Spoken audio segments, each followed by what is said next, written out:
So welcome to another episode of the Women Petpreneurs podcast with your host, Mary Oquendo. And my guest today is Mary Kniskern. She is local to me here in Sequim, Washington.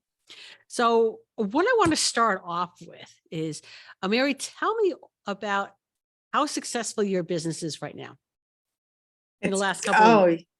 Yeah. I started 2021 with one groomer.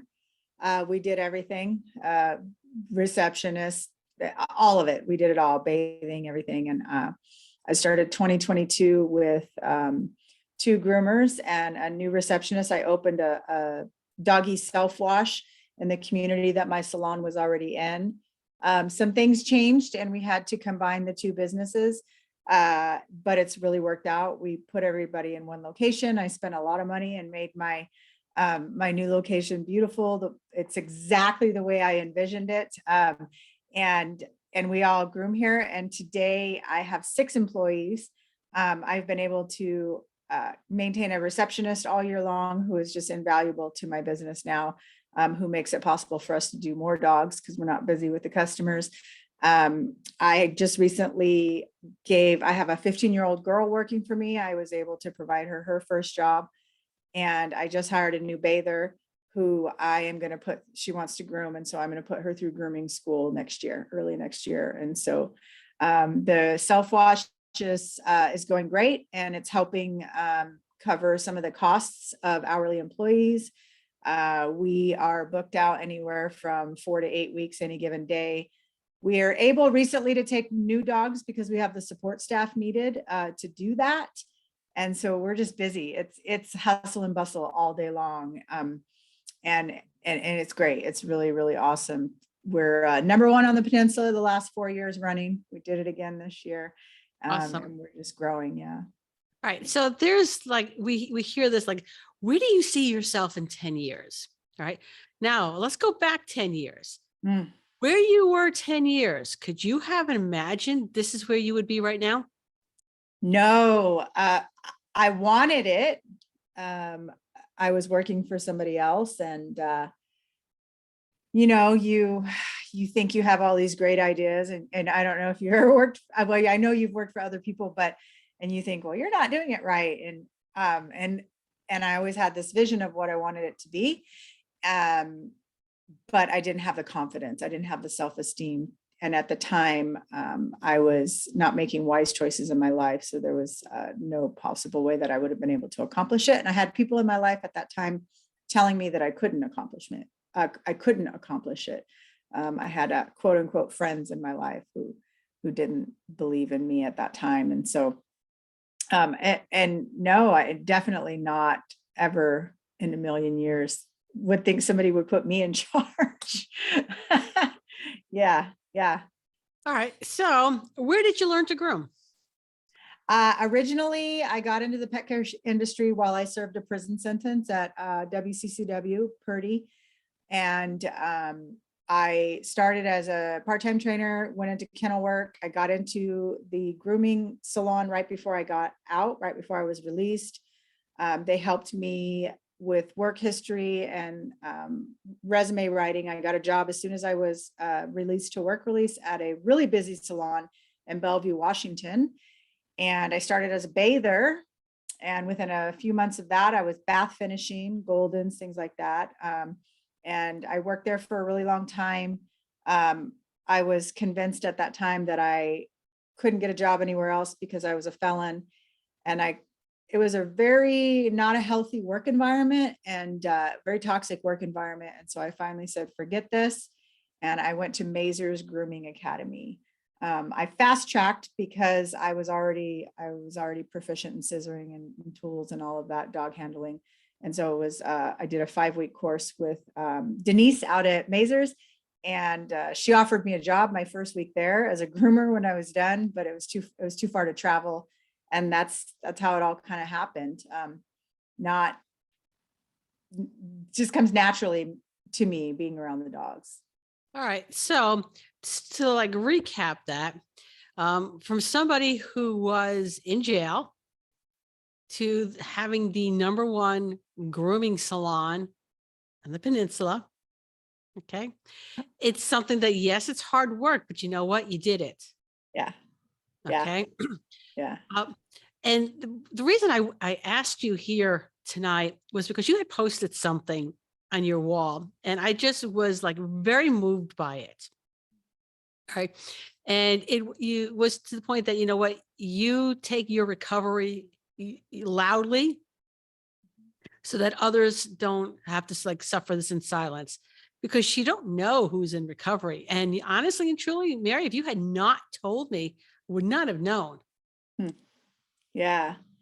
Yeah. I've been an addict my whole life. I started using at the age of 8, and I never, it was just part of my life. It was the environment that I grew up in, um, and where I grew up in Southern California. And I never imagined a life without drugs and alcohol. And that lifestyle led me to prison.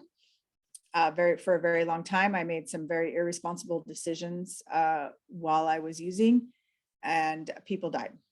And so I served my prison sentence, and I got out, and I still hadn't done anything about about my addictions. And what happened was I eventually I kept partying when I got out, and eventually I led myself back in trouble again. And I ended up back here in Squim, and I knew instinctively. I was 39 years old. I had been using since I was 8, even in prison. And I knew that I had to do something at this point, because if I didn't, I was going to be one of those people who died. And so I opened Sunny Spa reluctantly. I didn't think I could do it. I knew I could groom dogs. I didn't think I could run a business. And I, I I just became successful. It was almost overnight. Within 6 months, I was booked out for 4 weeks. But I offer something. I offer the care for the animals above everything else, and people like that. And I put the dogs first, and people like that. And so I've got I've created a reputation, a positive reputation for myself.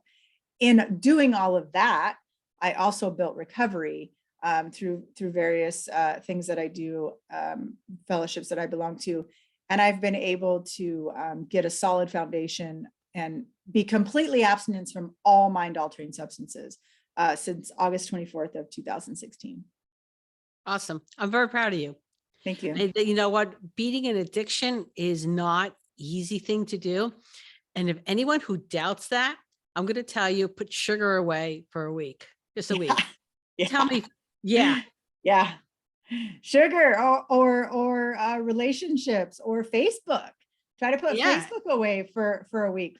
For us, we market on Facebook, but even it's obsessive and it's compulsive, and just not, and picking up your phone, and all of that is a obsession and compulsion. And that, and people without medical degrees want to tell you that the disease, that addiction is not a disease, it's a choice. And for somebody like me, who started so young, adults were feeding me the chemicals, so I had no choice. I was a child, and so it was easy for me to escape my reality, and that is what turned into the addiction. Not being in where I am and what's going on in my life. And that's how I coped with everything in my life. I didn't know how to feel a feeling. I didn't know how to live in society. I had no idea. And so, yeah, it's not easy. And sometimes it's a daily struggle. Sometimes, I don't think about getting high or drunk anymore, but I still obsess and compulse about other things. And I still obsess and compulse about, am I good enough? Am I, even with all this success, I still doubt myself, not every day. The difference today is that I don't allow it to stop me from moving forward.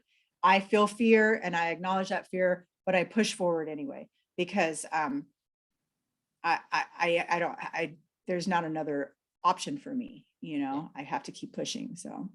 So this, while we're recording on, what day is it? The 16th. Today's the 16th, and it's going to air on the 20th. So we're real close to Christmas. Yeah. Right. Yeah. And this can be a really rough time of year for people who are not only people who are in recovery, by the way, but anyone that doesn't have or has lost family members. Yep. My mom died on the 21st of December. Okay. So my mother died while I was in prison, my first year there on the 21st of December from the disease of addiction. She drank herself to death, basically.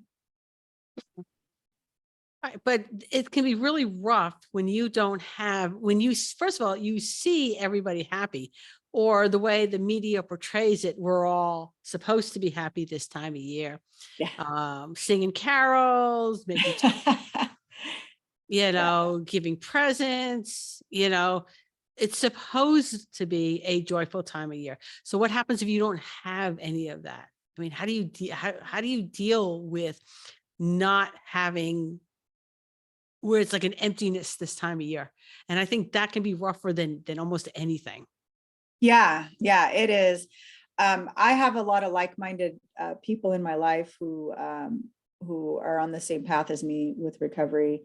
I'm really blessed. And they don't care that I'm public about it, but every woman who works for me is a recovering addict as well. And so we have a strong support system within, just at work every day. It's like going to a support meeting every single day if we need it. And for me, because I have such a huge debt to society, because of the havoc that I wreaked in my addiction, back home in California and also here, I owe a huge debt to the community, and a debt that I can never fully repay. And serving my time, that was the judgment for what I had done. But the truth is that I didn't care about society. I didn't care about anything or anyone other than being high. And so what I do today to make myself feel better this time of year is I do things for the community. I'm not going to list them all because that's between me and my higher power. But you see the fundraising that I do on Facebook. Yes.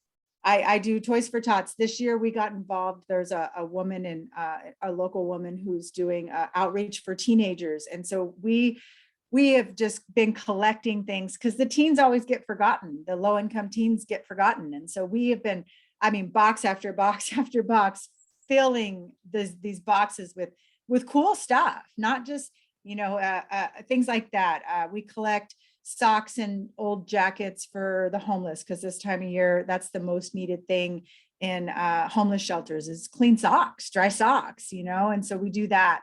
I did Santa photos at the salon. I'm not really a big, typically in the last 6 years since I've been clean, I've kind of pretended I've decorated a tree at my house. And this year I just said, I don't care. I told my people, I don't want Christmas presents. Go spend that money, go fill somebody's gas tank, because there's a lot of people struggling this year. And that's what makes me feel better, is doing stuff for other people. Being able to, tomorrow we're having our Christmas party at, our work kind of Christmas dinner. And, we're going to give our support staff, each of us contributed some money so they could each have a cash tip, like a big cash tip. Cause we get a ton of tips this time of year. And I told my groomers, I said, we can't just be taking all this money and not sharing it with these guys. Like, these guys make it possible. And so doing things like that is what helps me the most. And I have a concept of a power greater than myself. And I rely on that power and the people who are in the same boat as me, reaching out. All right. So I also want to make mention that you're a dog trainer. Yeah. I got a bright idea last year. As you know, I do a lot of rehabilitation for dogs who have been had trouble in other salons. And I've been working with this big giant pit bull for a while. And I rehabilitated him completely to get his nails done. And he could not get his nails done in the beginning. And he kind of triggered something in me, a passion that I had while I was incarcerated, helping dogs, helping people. We trained service dogs in there. I was a trainer of quite a few full mobility service dogs. And so he kind of triggered that part of me. That's where my heart is helping the dogs. And grooming is great. I make a decent living, but I want to help dogs. And so So I went through the Karen Pryor Academy last year, while I was right when I was doing the build out. So I've been working like 10, 12-hour days for more than a year. I have to do it all at once, as you know. And so I started my Sunny's. So Sunny is my dog, for those of you who don't know, and Sunny's Spa, SPAW, is the name of the salon, Sunny's Self Wash, and now Sunny's School of Hard Barks. And it's all encompassed in, I'm an LLC now. I have Sunny's Pet Care Services umbrella business, and so all of that, and I've been training dogs, and I think I'm going to start to focus more. I'm working with one dog that is a service dog in training, and I'm going to be helping a veteran train his dog here coming first part of the year. He's a big guy and he's got a big dog, and so he needs mobility help. And so I think I'm going to start to focus more on specialized training rather than like basic obedience and stuff. It's great, it's what, but it's not really where my heart is. And so I'm going to start to probably gear towards that as with the training, but I still have to groom. And so I'm tired a lot. I still have to groom because that's what brings the money in right now. And so Yeah. I'm trying to manage that time. It's difficult, but I'm Yeah, doing it. I get it because I started positive educational training while I was grooming, mobile grooming, and I literally did 2 businesses starting from 2011 until I retired from mobile grooming in Wow. 2018. Ah, Okay.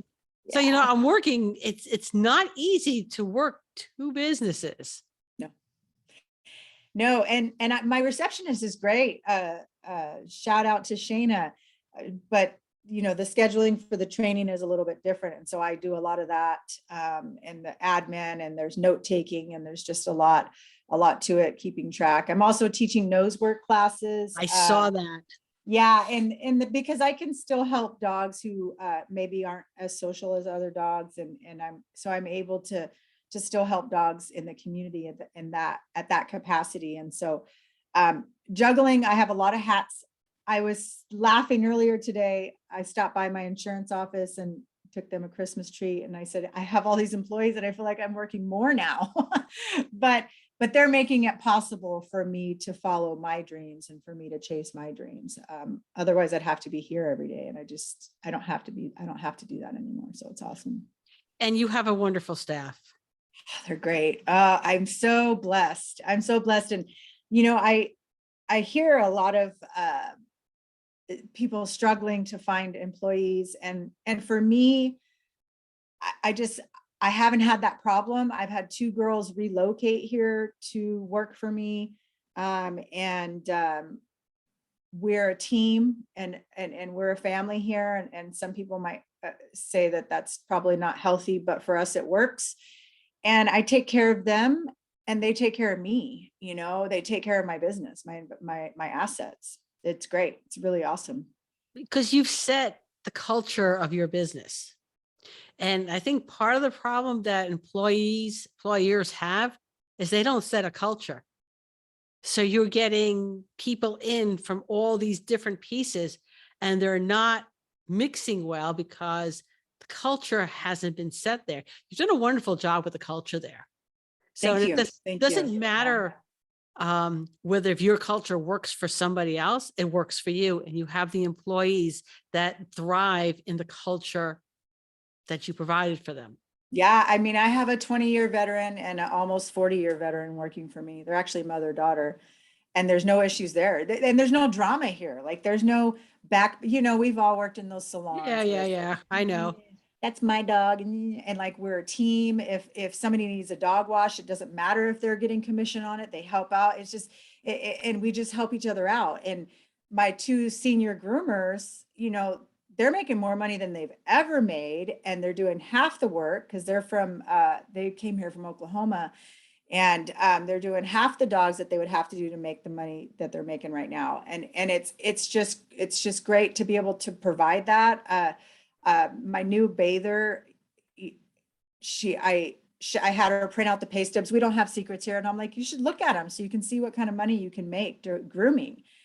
And she started crying because she's got 4 kids. And she said, I thought I was going to have to live paycheck to paycheck forever. And I was like, no, you don't have to do that, and I get to provide that, and that's such a huge part of my recovery, making an amends and like being a good person and a good employer and being somebody that that they can thrive around. And like, it's still crazy to me that that's who I've become, or maybe who I always was, I don't know, but that's who I've become today. And like, to be able to do that is just, it's really cool. I know there was something in the paper regarding that that they're trying to get more trades into the trade schools around this area. Yeah. Yeah. They're fighting it for some reason. There's some controversy. But I Let me work, not roll my eyes, but go ahead. yeah. I work with one of the, well, with the biggest rescue out here, as you know. I do a lot of fundraising for them. And we did, and that's one of their goals, is to do like educational pieces for kids going to the high schools, and I'm all over that, on the grooming part of it. And teaching the local kids. We're in a really rural area, and so there's a lot of backyard breeding and dogs running around, and just, there's not a lot of education on proper care of animals, and things like that. And so I'm definitely, when they get that up and running, gonna be involved in that. So hopefully I can reel some more groomers in. Yeah. Keep me in the loop on that. I will, because it piqued my interest. But you know what? I'm thinking, I already have a job. Yeah. But I always call on you if for the pet CPR class and everything. My customers who have taken that class are just so grateful that you open that up to everybody, because we suffer out here with no emergency vet. And so my idea was, learn to stabilize your dogs with Mary, and then that way you have some time to get off the peninsula if that's what you have to do. And it's just paid off. And already I had one customer come from your class, and they're like, do you have a happy hoodie? Because Mary said that, and so, and yes, I do. I have 2 sets, but very, very lucky, to be able to collaborate with other pet professionals in the area, because we can't do this alone. I don't see other groomers as competition. I wish that they would get on board with market value rates of grooming. That's my only beef right now. But really, I refer out all the time. I refer to one-on-one groomers that aren't fit for my salon. My salon's busy. And sometimes a dog is not fit for my salon. It's sometimes they need to go somewhere else, So it's nice to have that with you, that educational piece. Yeah. We're going to take a quick break. Okay. And I'll edit in that commercial later. Somehow I have to figure out, I was thinking, for like the YouTube things, maybe I'll get like one of those little placards like they have for the at the wrestling or the boxing matches. Oh, and they go like this. Yeah. Who's the sponsor? For this podcast, it's Groommore. It's okay. They are a scheduling software. Oh, okay. Yeah. Okay. I've heard of that. Yeah. So there's only one sponsor here besides Positive Ed. Oh, okay. Okay. Cool. So we start talking about, paying attention to your dogs, and you know what? We are not very fortunate that if we need emergency after hours care, okay, that means here on the peninsula, we have to cross over what is called the Hood Canal Bridge. If you're not familiar with that bridge, it's a drawbridge, and we have a naval base here. So you know what? That bridge goes up because, the submarines are going back and forth. You could sit there. I think the longest I sat there has been 20 minutes. However, I've known people who have sat there for a couple of hours. Yeah. Yeah. And there's like, once you're there, you're stuck. Right. Yep. And the emergency vets are on the other side of the peninsula. There is not an emergency after hours vet here. In fact, a lot of vets are not even open up on the weekends. That's right. That's right. We have three veterinarians that are open on Saturday for a few hours. Squim Animal Hospital and Nope. Gray. No, they're not Nope. anymore. Squim, no, because they don't have the staff. Yeah, yeah. And that's, and that's the hard part. And that's why, going back to the pet tech stuff, I just, it was so important. It's so important that the community knows what to look for and pay attention to your dogs. I had an unfortunate experience this last week. A lady brought her dog in here and the knee was completely blown out and she didn't tell me, and I didn't see it until after the bath. And and it's like, you can't bring your dog to me like that. Like I can't groom your dog. I would have sent her away. I would never have groomed her dog. And so it's important for people to recognize, like, why is your dog limping? Are they coughing? We've had a bad respiratory thing going around our community. And so we are asking everybody, has your dog been coughing the last 7 to 14 days? Or what is that thing, like with your dog? So yeah, let's talk about Pooh Bear this morning. Yesterday morning. And fortunately, as far as cost is concerned, at least he had the good grace to be sick during normal business hours. Thanks, dude. Yeah. Thanks, because I've done we got to get to the emergency vet, and let's discuss a $10,000 vet bill. Yep. All right, which would have been about maybe $2,500 during business hours, but I digress there. Okay. So Pooh, all of a sudden wasn't acting right. He just looked and he was just like Velcro to my leg. And then very quickly, he lost his balance. All right. And when dogs lose their balance, that is something to be concerned about. Absolutely. So I called my vet. I said, hey, can you get me in today? And they got me in as an emergency. All right. And what that means here is that I drop him off and he stays there basically for the day. And in between appointments, they go in and they see what's going on. All right. So we're not quite certain what happened to him. All right. We don't know if he was bit by a spider. I don't know, because he was in the laundry room. I don't know if he stepped on like a scent bead that was on the floor and then licked it out of his pad. We don't know. All right. But because he got there quickly, he was treated quickly. He was treated for a neurotoxin. And he's here with me now. Hopefully he's getting better. He's back to normal. I'm just looking, he's in my sweatshirt for those. I was going to say, is he in your sweatshirt? He's in my sweatshirt. He's snoozing away. Yeah. His behavior though is back to normal, but had I let that go, I could have lost him. Yeah. Okay. Or it could have been a much more expensive vet bill. Yeah. Well, and a drive, and a stressful drive, to Paulsbo. Had that was yesterday. That's a Thursday. Today's Friday. If you would have just let it go, then, what are the chances of you getting in? It's so important. A quick story. We had a dog, one of my groomers, we scheduled a new dog, Shih Tzu, very cute guy. And, she picked up his front leg and he bit the crap out of her. She had to go get stitches, and it was the new dog, never been there before. So I started let's do conditioning protocol, cookie visits. Right about that time is when I put all my groomers through fear-free training. He came 2 or 3 grooms pretty consistently and a little bit better. We muzzled him, of course, and, and worked with them. And he was always happy to see us. But one day he came for grooming and his head was tilted.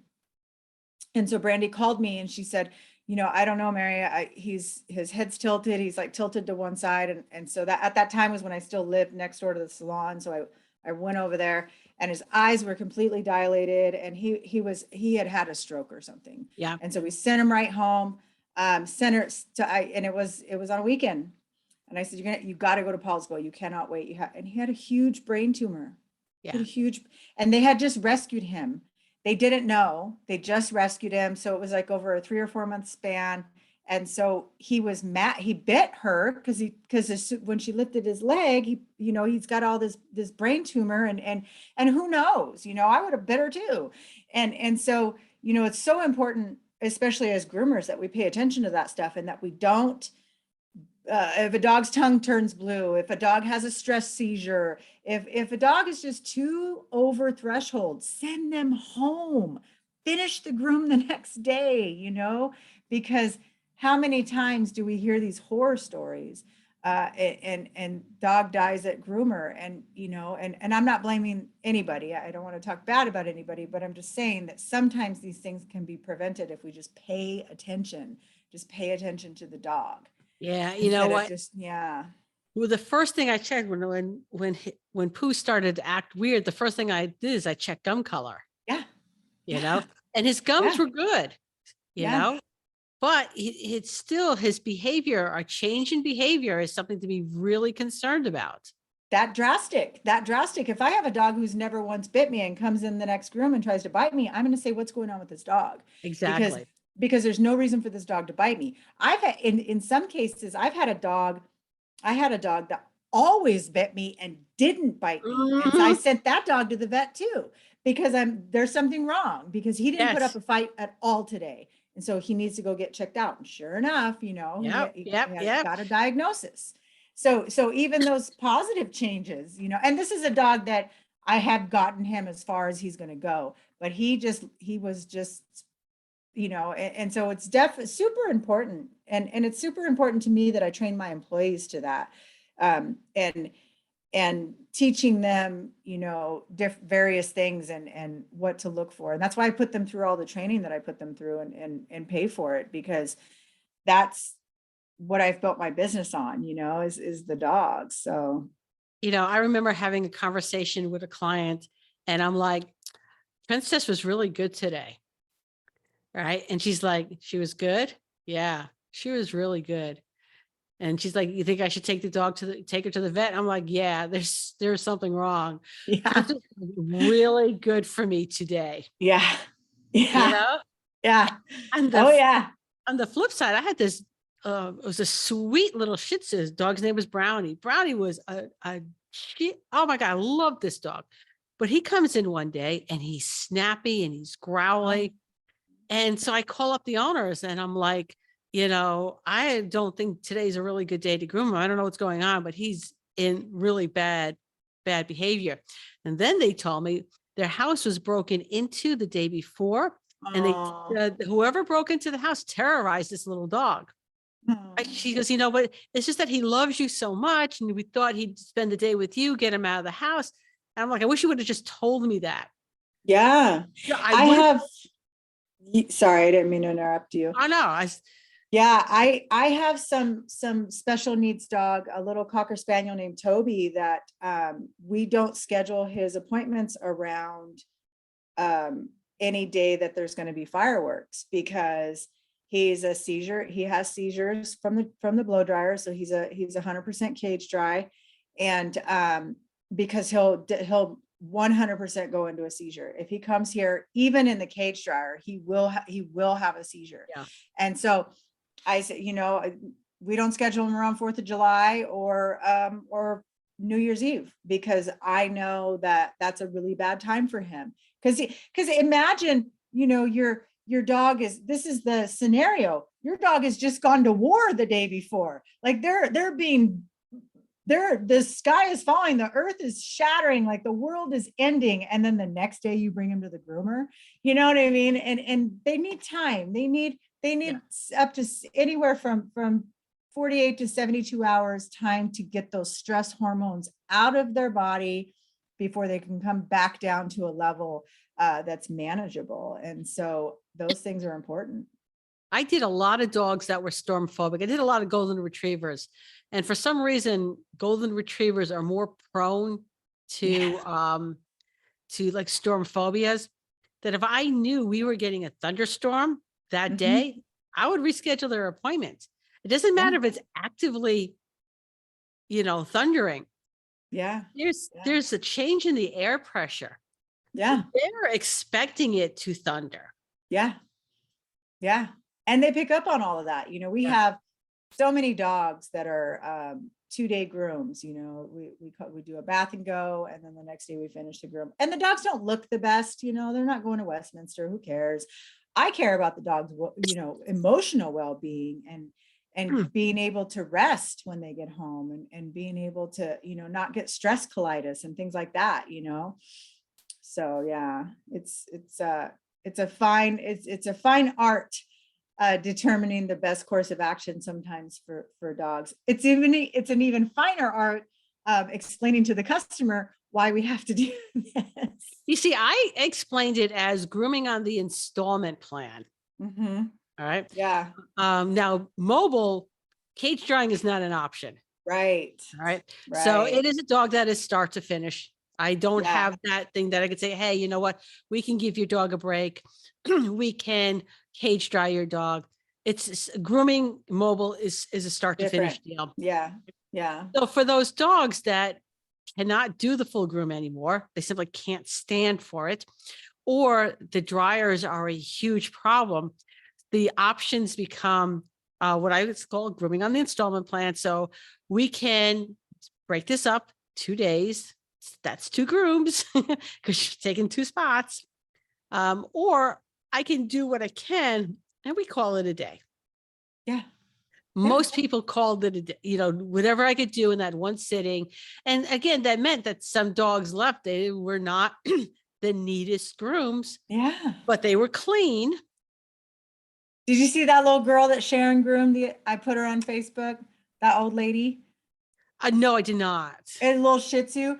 Let me tell you what, she doesn't have a tooth in her mouth, but she is sure trying to eat those tools. And they missed a groom and because of scheduling, and so her face was completely matted.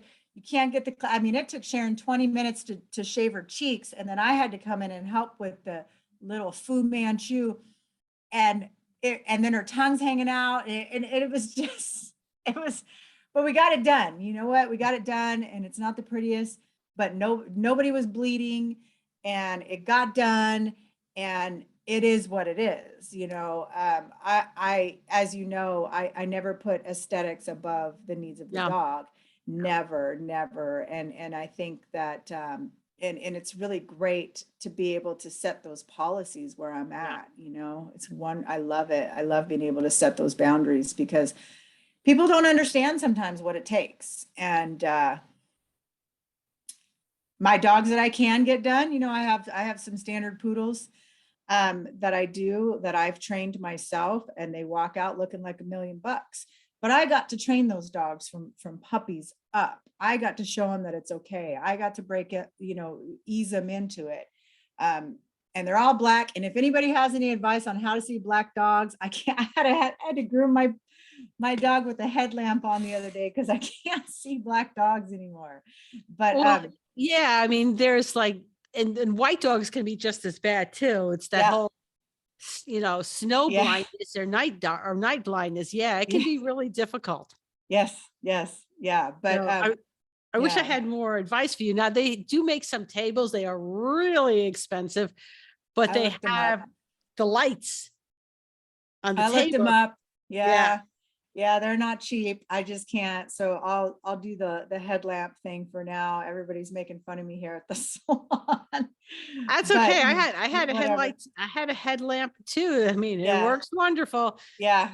You got to do what you got to do. Gotta do what Yeah. you gotta do. So we're gonna take one more commercial break Okay.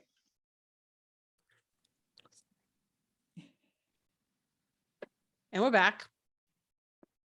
That's for Positive Ed, that commercial there. And just to bring you up to speed, just so you know, the January summit is the breed summit, the breed grooming summit. Oh, Yeah. okay. So make sure your staff is watching. Yeah. Yeah. I'll remind them of that. Especially Jessica. I think that will be good for her. Is that Um, your bather? Yeah, yeah. I have a really pretty standard schnauzer girl that she's a newer client. The mom has a giant and a standard. She's got really beautiful hair, and so she just has a kennel clip on them. But I'm like, no, let me grow her out so I can do do a proper groom on her for my staff, because they're not taught the proper terrier patterns, and so Oh, and Scott Wasserman is doing one of the classes there. Is he? Yes, he is. Oh, okay. Yeah, I'll have to insist on that. And for those who don't know, who are listening, Scott Wasserman is like the king of terriers. The terrier god, yes. Yes, they call him Mr. Terrier. Mr. Terrier, yes. Yeah, But he knows his stuff, that's for sure. Yeah. So where was I? I like standards and giant schnauzers. They are, in fact, I like the standard schnauzers much more so than the giant schnauzers. Yeah. Yeah. But they are regal dogs when they are groomed. Yeah.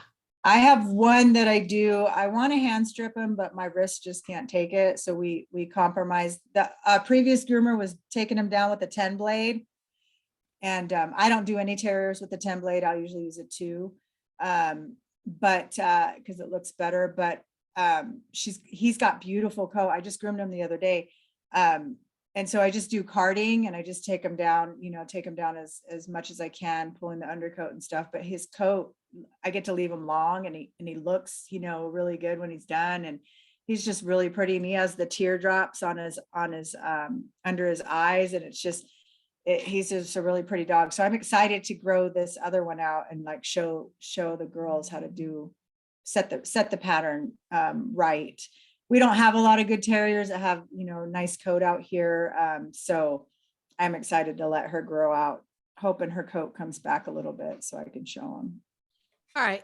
So getting back to like this time of year. Yeah. What advice would you have for somebody who might be struggling a little bit right now? Be honest about where you're at. Be authentic.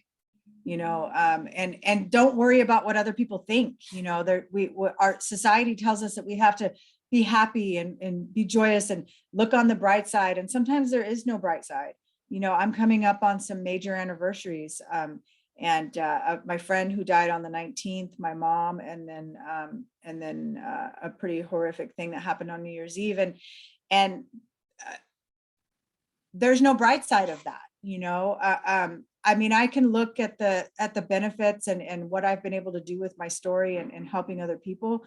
But the truth is that I'm grieving, and I will always be grieving this time of year. And I'm not going to hide that, because I think when people keep it a secret and when people hide how they're really feeling because they don't have a safe space to express themselves, those are the people that we see on the news, like that gentleman who killed himself this week. Those are the people that we see on the news, and everybody says the same thing. Oh, they lit up a room and they were always so happy. And I don't understand, when we look at Robin Williams, oh, he was the funniest guy. He was dying inside, and he didn't feel safe anywhere to tell anybody, because he had this, they put this expectation on him to be the funny guy, and so just be authentic. And hey, and if you can't be authentic with anybody in your life, if everybody's putting pressure on you to be happy all the time, get my number from Mary. I'll listen. I'll listen to whatever it is over and over and over again, because we have a high suicide rate this time of year. A lot of people go out and get drunk and drive. People die from that. I know from experience. And overdoses, pill, and you don't have to be a street junkie to overdose on pills, like people, I know some pretty well put together drug addicts, that die. And so, just be the biggest thing. I recently celebrated 6 years clean. And the best compliment that I've ever gotten, I think, in my entire life is what came from Shayna, my receptionist. And she said, you create a safe space for me to be who I really am and be the real me. And that's what it's about, and sometimes it doesn't look good, and that's okay too. And sometimes it sucks, and that's okay, because I think that I can be grateful for everything that I have and everything that I've been able to accomplish and the people in my life, and still be sad about the loss that I've suffered and that I've caused. I think that I think that that's okay too. You know, I have some estranged family members. One of them is my daughter, and that's really hard. It's very difficult, and she has a right to not want anything to do with me, and I have to face that, and I can still be grateful and still live a good life, and be sad that she doesn't want any part of it, you know, and that's a huge admission on this platform, you know, that I wasn't the best mom, you know, but I can try to be a good person today. I can try, I could be ready when she's willing, you know, and I can live in integrity and just keep pushing forward, even on the bad days. And so I just encourage everybody. I think the suicide prevention line is 988. Just hit that in your phone and somebody will answer. And if you're struggling with the disease of addiction, you know, there's a national hotline where you can get help. And if you want to call me directly, you know, I give Mary permission to give my number out. I don't care, because I just want people to be okay. And then I'll shut up. I'm just going to say this and I'll shut up. You know, we're living in a world right now where it's divisive, and the audacity is on sale at Costco, and people are mean, and, you know, but we're also living in a world where people are kind and people show up for each other. And you just have to find the latter, you know, you have to find the people that are going to show up and let you be who you really are. And if you can find that tribe of people, you can make it. You can make it. Yeah. So just piggybacking on the Audacity sale over at Costco. You know what? Honestly, those people tend to be, yes, very loud, very pushy, but honestly, I think they're very much in the minority. They appear to be more because they are just so loud and pushy. Right. But there are really good people out there, and good people who will hold your hand. Yeah. Yeah. It's so important. And I just want to say that, like, I appreciate you're not always, you don't always comment, you don't know, you know, but I just appreciate your continued support since you've moved here, since we've met, you know, it's an honor to be invited here, and for you to ask me. I was like, really? She wants to talk to me about surviving the holidays? Because I don't think I'm doing it very well, but I'm doing it, you know. But we laughed about it here at work today. But it's just an honor to have a resource, and if you don't have Mary as a resource, I strongly suggest that you do it. And you're just always available, you know. And Mary and I communicate very similarly. We're very concise and direct, and so I ask her a question and she gives me a 2-word answer, and I'm like, okay, that's the answer. I don't need you to elaborate. You know, we speak the same language. I would have done well on the East Coast.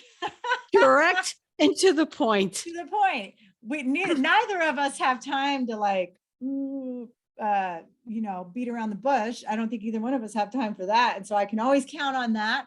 What do you think about this? And you're like, boom, boom. And I'm like, okay, you know, because I didn't get here alone. I don't do this alone. And you're a part of that in the recent years, you know. Everything that I've been able to accomplish, I learned from other people. And I don't always take the exact advice, but I do hear you and I do listen. Yeah. So, and the point there being is, if you pay attention and you look around, you'll see those people. Yep. They're there. They're all around. I know who I can call any given day. And I'm pretty blessed. I have a lot of people I can call that'll actually pick up the phone. You know, they don't see my number and, you know, decline the call. They actually answer. So, yeah.